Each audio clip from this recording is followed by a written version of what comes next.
الشيطان الرجيم.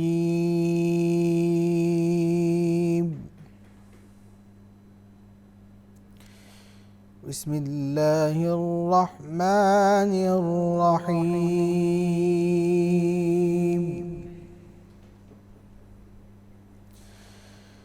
ما كان على النبي من حرج فيما فرض الله له،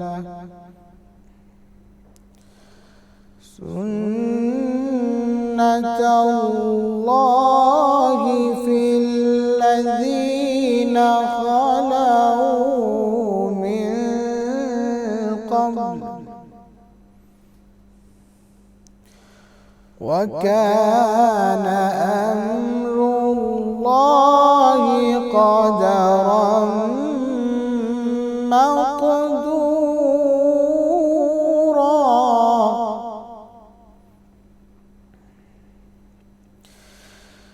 الذين يبلغون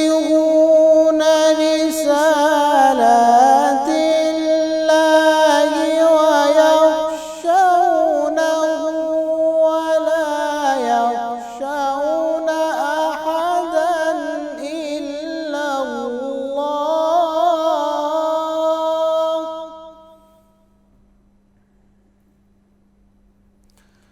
وكفى بالله حسيبا.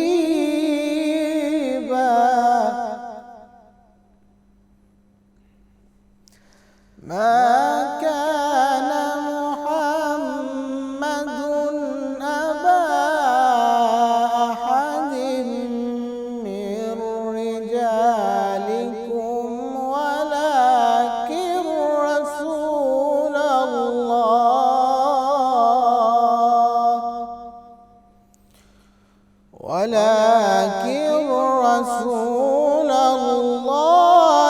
وخاتم النبيين،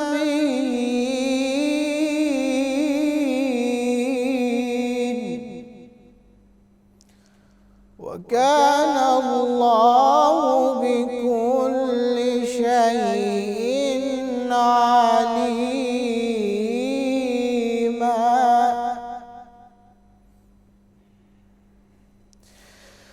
ما كان محمد أبا أحد من رجالكم ولكن رسول الله وخاتم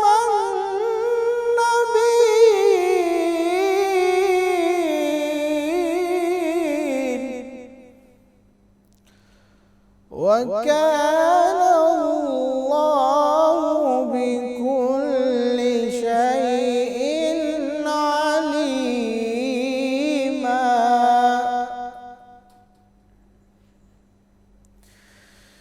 يا أيها الذين آمنوا اذكروا الله ذكرا كثيرا وسبحوه بكرة وأصيلا.